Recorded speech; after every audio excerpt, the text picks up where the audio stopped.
شهد العالم العربي والعالم أجمع فرحة كبيرة بعد تتويج المنتخب المغربي لكرة القدم بكأس العرب 2025 في مباراة حاسمة ومثيرة جمعت بين المغرب والأردن، والتي انتهت بفوز أسود الأطلس بعد أداء قوي واستراتيجية محكمة على مدار 90 دقيقة، إضافة إلى الوقت الإضافي الذي شهد لحظات من التوتر والإثارة الكروية.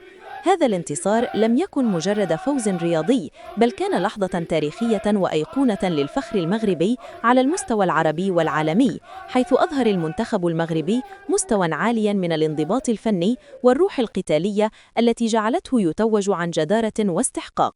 وبهذه المناسبة لم تتأخر ردود الأفعال من مختلف الفنانين العرب الذين عبروا عن فرحتهم بهذا الإنجاز الكبير، وحرصوا على مشاركة لحظات الاحتفال مع الجمهور المغربي والعربي عبر منصات التواصل الاجتماعي، خاصة تطبيق إنستغرام الذي أصبح منبراً للتواصل المباشر بين النجوم والجمهور.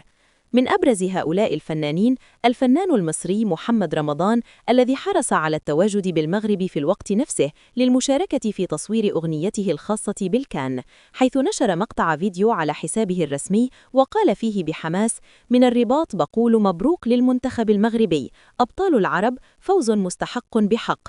الفرحة ليست للمغرب فقط، بل لكل العرب الذين كانوا يترقبون هذه اللحظة التاريخية."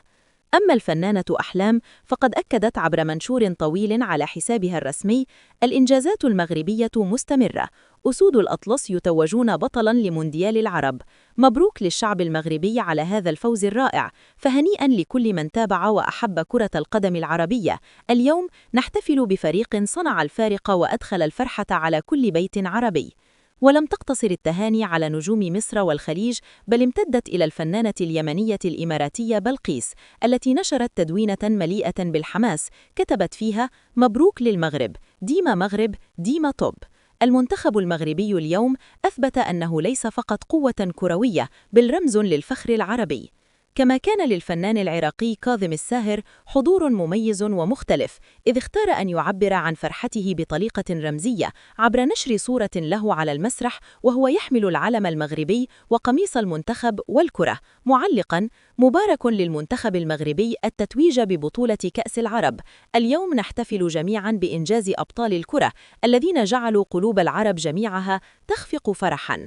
تأتي هذه التهاني في وقت يعكس مدى تأثير الرياضة على الفنانين والجمهور العربي، حيث تتجاوز كرة القدم مجرد منافسة رياضية لتصبح حدثاً ثقافياً واجتماعياً يوحد الشعوب ويخلق لحظات من الفرح الجماعي ويعكس روح التضامن العربي. هذه اللحظات أعادت إلى الأذهان الإنجازات السابقة للمنتخب المغربي على الصعيد القاري والدولي، كما سلطت الضوء على دور الإعلام والفن في نقل مشاعر الجماهير وتوحيدها، إذ لم يقتصر الأمر على تهاني الكلمات، بل امتد إلى فيديوهات ومقاطع احتفالية تنقل حالة الفرح والبهجة بشكل مباشر.